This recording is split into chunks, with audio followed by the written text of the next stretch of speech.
Bom dia, alunos. Tudo bem? Estamos começando mais um volume, o volume 2 do nosso PET. E, como vocês podem ver, a gente já tem uma temática diferente. No volume 1, nós estudamos sobre a atmosfera, não é verdade? Dessa vez, nós estamos estudando a Terra e o Universo, a temática Terra e Universo, nesse segundo volume. Vamos para a nossa aula? O que vamos aprender? Nós vamos aprender sobre placas tectônicas e deriva continental. O que especificamente a gente pode aplicar a esse tema?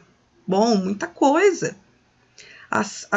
Os seguintes fenômenos, como vulcões, terremotos, tsunamis, eles são resultado desse tipo de atuação das placas do nosso planeta, as placas tectônicas. Vocês têm, além da apostila, essa temática no livro didático. Na unidade 4, tá? Ele tem o seguinte título: Por que há vulcões e terremotos? Como vocês podem ver aqui, como está escrito, bem na página 134. Então, ali vocês vão poder acompanhar e ter mais informações a respeito desse conteúdo. Tá joia? O capítulo do livro aparece com essa imagem. O que vocês conseguem visualizar nessa imagem? Nós estamos vendo ali o mar, nós estamos vendo o continente, mas não está numa situação muito agradável. Bom, essa é uma obra de arte que representa a tragédia que atingiu Lisboa. Essa tragédia foi conhecida como Grande Terremoto de Lisboa e ocorreu em 1º de novembro de 1755. Sabe o que aconteceu? Era uma época de festa, chamado Dia de Todos os Santos, e todos estavam ali na cidade com as suas velas para comemorar esse evento religioso. Houve um grande terremoto. Nesse terremoto, as pessoas se desesperaram, saíram das suas construções. As construções daquela época não eram como era na época de hoje, né? Houve muitos desabamentos e, para poder se proteger, eles foram para próximo para os lugares mais baixos, as áreas mais abertas, próximo do rio. Só que eles foram afetados pelo tsunami que veio em seguida. Então foi terrível esse terremoto que aconteceu em Portugal, na cidade de Lisboa, né? E além disso, aquelas velas que caíram devido ao terremoto provocaram um grande incêndio.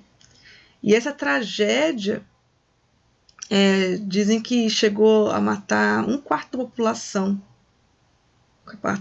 Morreram bastante pessoas. E o que ajudou na reconstrução, aí vem uma questão da história, né? Foi o Brasil. Lembra que Brasil era colônia de Portugal? Pois é. Liderado por Marquês de Pombal, com recursos provenientes do Brasil, eles conseguiram fazer a reconstrução da cidade. Viu como é que ciência, história e geografia estão totalmente interligados, né? Bom, mas vamos entender um pouquinho mais a respeito da superfície da Terra. Vamos imaginar, como vocês estão vendo aí, vamos tirar as camadas da Terra. Olha nesse primeiro desenho que está aí no canto superior.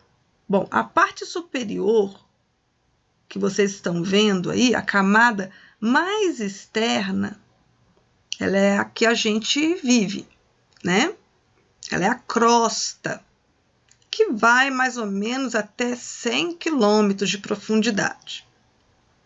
essa crosta logo abaixo dela, ela vai ter sequência por várias camadas, subcamadas de uma camada chamada manto, tá? Então, é um manto, vem logo depois, e abaixo do manto, o núcleo, que tem o núcleo exterior e o núcleo interior, tá? Então, a gente tem aí essas sequências que vocês podem visualizar, tá? A parte mais superior do manto, mais a crosta, é chamada de litosfera. Tá? E a gente vai estudar a respeito dessa camada, a litosfera. Para entender o que nós sabemos hoje, foi necessário muito estudo. E a geologia ajudou, a ciência, né, ajudou a conhecer mais a respeito disso. Ela progrediu muito do passado até o presente. E de acordo com esse modelo, o planeta, então, é formado por essas 4 camadas: crosta, manto e núcleo. Núcleo exterior e núcleo interior. Tá certo? Bom, será que a gente consegue escavar? Qual foi o máximo que alguém conseguiu escavar? Segundo o seu material didático, na página 137, a escavação mais profunda já realizada foi feita na Rússia e alcançou um pouco mais de 12 quilômetros de profundidade. Muito significante, né? Sabe quantos quilômetros tem? Gente, mais de 6.000 quilômetros. Então, isso não fez nem cosquinha, não é verdade?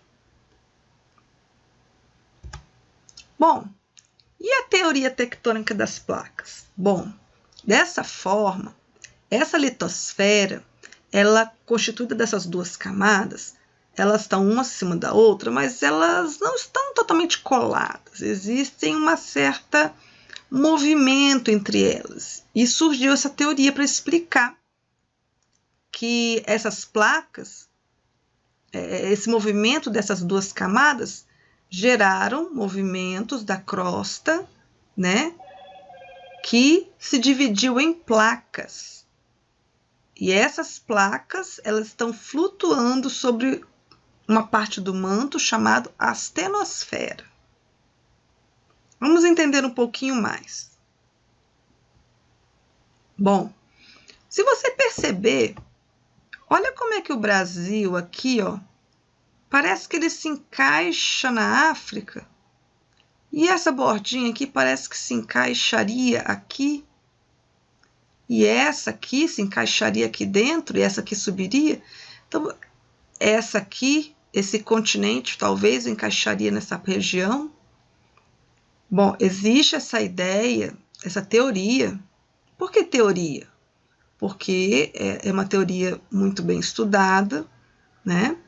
Mas a gente não pode voltar lá no passado e ver o que é, né? E nem testar. Fazer de novo.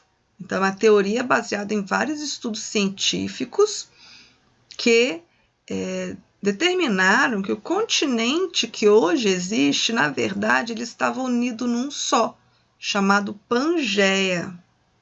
Eles eram todos unidos.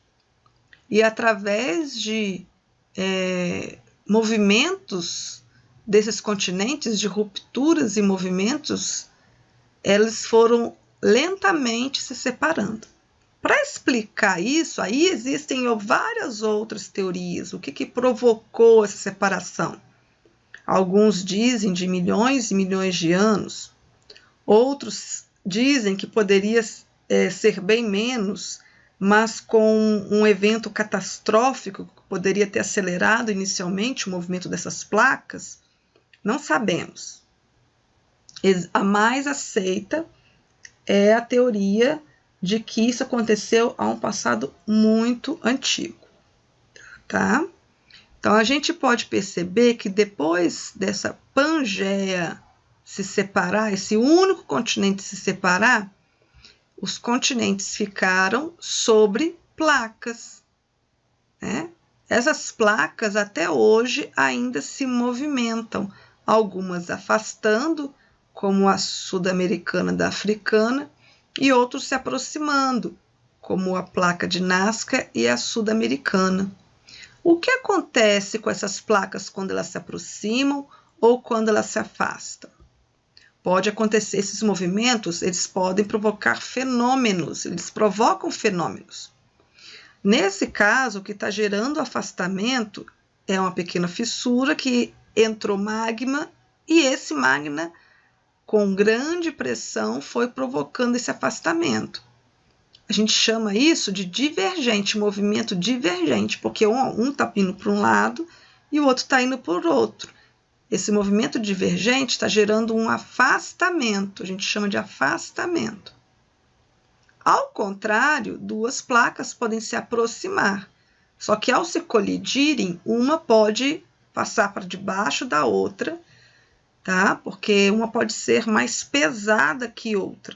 A mais pesada vai ficar mais profunda e a outra vai ser superficial. Nessa colisão, a gente tem movimento convergente. Agora, duas placas, elas podem também se atritar entre elas, tá? As placas, elas estão assim, mas elas fazem esse movimento. E esse movimento, chamado de deslizamento, ele vai ser um movimento transformante, que também gera aqui alterações na crosta e alterações no relevo. Cada uma delas vai provocar mudanças no relevo dos continentes que estão ali sobre ela. Cadeias de montanhas, grandes depressões, né? E esses movimentos são responsáveis pela alteração de nosso relevo. Também eles provocam quando eles estão se colidindo e causam tremores. Esses tremores geram terremotos, que essa força desse terremoto, se for na terra ou no mar, podem provocar eventos diferentes. No mar pode gerar movimentos da água, como grandes tsunamis, e na terra os terremotos, como normalmente nós conhecemos. Ou grandes fossas também, né? Uma falha dessa de ver um afastamento vai provocar grandes fissuras, grandes fossas, tá? E o Brasil? Como que o Brasil ele recebe a influência desses movimentos? Quando um país está exatamente sobre a rachadura de duas placas, é mais comum os terremotos afetarem, tá? Então, o Brasil, ele está nessa região, na placa sul-americana ou sul-americana. E aqui é o continente, né? E o Brasil não está sobre nenhuma placa, nenhuma fissura, nenhum limite. Ele está sobre essa placa, mas não está em cima de nenhum dos limites. Está no meio, vamos dizer assim. O que diminuiria para nós casos de terremotos. Mas não é que terremotos está acontecendo no Brasil? Pois é. Então, isso vai ser assunto para nossas próximas aulas. Como esses terremotos ocorrem e por que aqui no Brasil também está tendo terremoto. Tá joia? Então, esse é o meu pequeno resumo. Bora para fazer atividade. Coloquei um videozinho muito legal para vocês, tá? Aqui está a nossa atividade de ciência, atividade número 1. E até a próxima semana. Até mais, meus amores.